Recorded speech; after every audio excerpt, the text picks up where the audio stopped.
Bonsoir Marine Le Pen d'abord. Bonsoir Marine Le Pen. Est-ce que c'est une poussée d'islamophobie classique là que vous avez fait? Non, c'est une poussée de défense des valeurs républicaines. Et ce que vous dites est faux, monsieur. Non, c'est exact. La raison pour laquelle... Non, c'est exact, Marine Le Pen. La viande. Mais Marine Le Pen, raison... on peut discuter de tout, mais religieusement, je vous assure, on a vérifié, écoutez, et ce n'est pas grave. C'est la raison, la monsieur. viande est halal si elle a été abattue rituellement et des employés chrétiens ou juifs travaillent dans des boucheries. C'est la raison pour laquelle, monsieur, les Quick ont été passés au tout halal, justement parce que la double offre n'était pas possible sur le plan des prescriptions religieuses. Mais on parle de viande, pas d'employés. C'est exactement pareil, monsieur. Ah non. Alors pourquoi le Quick halal est passé en tout halal? Parce qu'on parle de viande. On ne parle pas de Marine Le Pen. On ne parle pas de Marine Le Pen vendant des sandwichs. On parle de viande. Non, mais pourquoi? Et pourquoi les sandwichs et la viande, c'est pas pareil? Non, on parle d'employés, Marine Le Pen. Pourquoi, vous avez dit que seuls des employés. Monsieur, le Quick halal a été intégralement halal. Parce qu'il faut que même la nourriture halal ne fréquente pas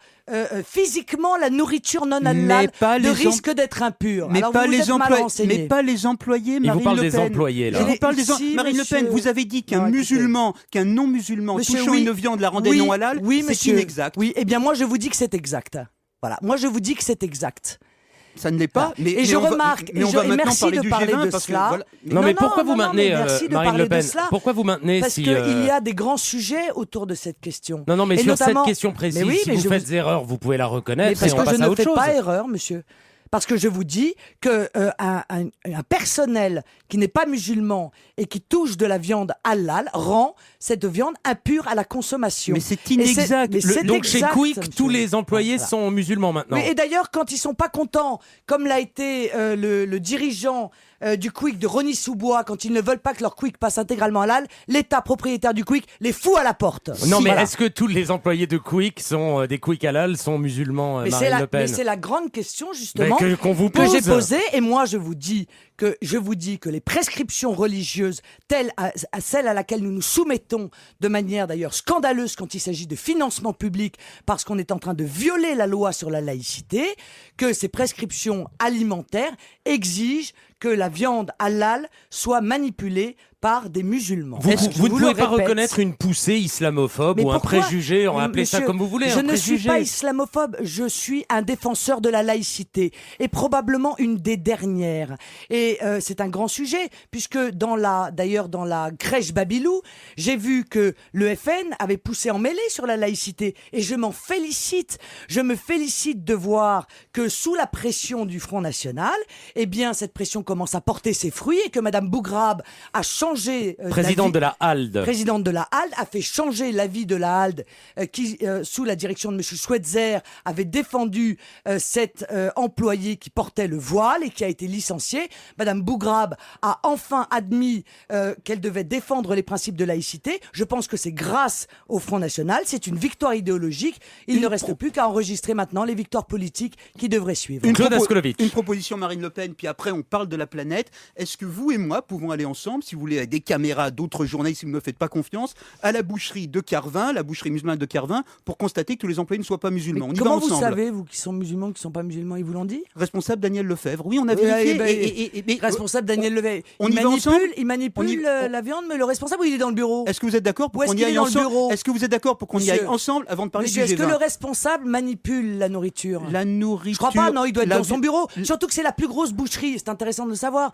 C'est le premier chiffre. Elle n'a jamais eu autant de pubs, cette boucherie. On va peut-être passer à autre chose. Oui, mais c'est le premier chiffre d'affaires des boucheries de la région, et pourtant ils demandent du financement public. Là aussi, on pourrait se poser la question pour créer 29 de savoir. Emplois. On passe à autre chose. Alors quand on est en difficulté, on demande de l'argent public, et quand on se porte bien, on demande aussi de l'argent public. On n'ira pas faire nos courses ensemble, Nicolas. Non, mais je vois que vous vous soumettez assez facilement à halal. Permettez quand même à ceux qui n'ont pas envie de s'y soumettre. Non, mais on verra qui a raison. On verra qui a raison et qui a tort. C'est quand même pas très compliqué de savoir si tous les employés de Quick ou de cette boucherie ou les employés de boucherie travaillant des boucheries halal sont tous musulmans ou non.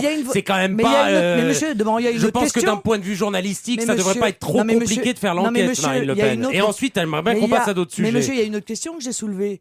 c'est que en finançant publiquement des commerces qui vendent de la viande sur lequel est distribué un impôt à des structures religieuses de certification. Est-ce que là encore, on ne viole pas la loi de 1905 ? Je suis désolé, je suis la dernière à défendre la laïcité, semble-t-il, en France.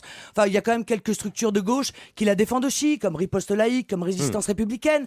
Donc, je ne suis pas quand même la seule sur ce terrain. Mais j'avoue que l'absence sur ce terrain de l'UMP et du PS, qui n'ont strictement rien à dire dans ce domaine, est tout de même très inquiétant pour l'avenir de nos valeurs. Allez, venons-en non pas à la planète mais au Front National. Pas tendre quand même la campagne pour la présidence du Front National, et même d'une belle vigueur. Vous vous y attendiez ou pas ?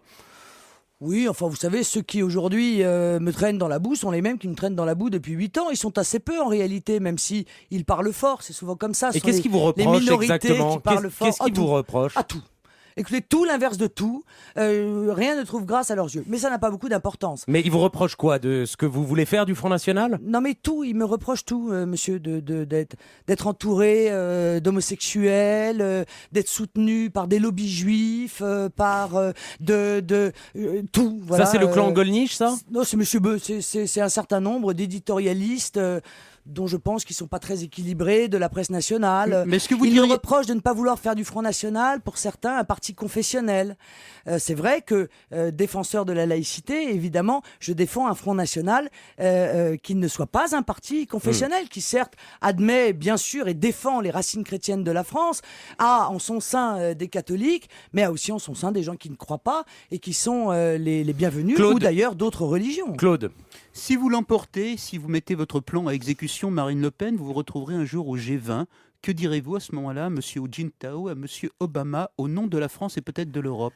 Eh bien, écoutez, je leur dirais que le G20 est un espace de mondialistes qui est en train de nous livrer à l'ultralibéralisme, qui admet en réalité que l'euro soit une nouvelle fois le parent pauvre de la guerre monétaire terrifiante qui est en train de se mener. Et je dirais surtout, je ne ferai pas comme M. Sarkozy, je ne déroulerai pas à ce point le tapis rouge aux dirigeants chinois, alors même qu'aujourd'hui vient de tomber un abaissement de la note des États-Unis par l'agence de notation chinoise, soutenue dans son pays par le ministère des Finances et non reconnue par les États-Unis, c'est-à-dire l'agence Dagong, qui dit clairement que l'abaissement de la note des États-Unis par la détérioration de leur capacité de remboursement et le recul très fort de l'intention de l'État fédéral de s'acquitter de sa dette. Voilà. Donc c'est très important parce que c'est un coup de couteau qui est mis dans le dos en l'occurrence, des économies occidentales, alors même que on nous a bercés en quelque sorte par des promesses de milliards de contrats avec M. Hu Jintao. Marine Le Pen, merci. 18h58 dans 2 minutes.